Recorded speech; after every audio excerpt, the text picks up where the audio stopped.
Pili ng tao. Pili mo yung bench. Tama, pili. Tama. Nakikita niyo ba? Nakikita niya? Apa.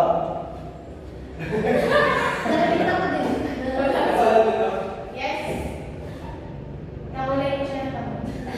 Ipin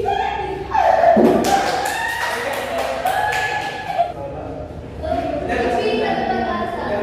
Ipin na nagpagkasa. Ay, kakasa na rin ako kayo.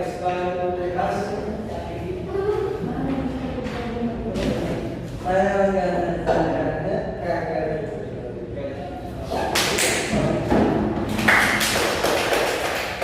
balik kayo. Okay, Miss Christine. Sino ako na babae presidente ng Pilipinas?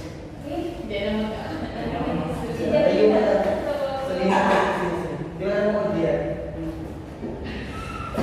Si Jennifer. Jennifer. Janelle. Ikaw, ikaw pa naman nakabalita. Sino yung itinatagit na para sa pagkalang presidente? Si Sir Ruben.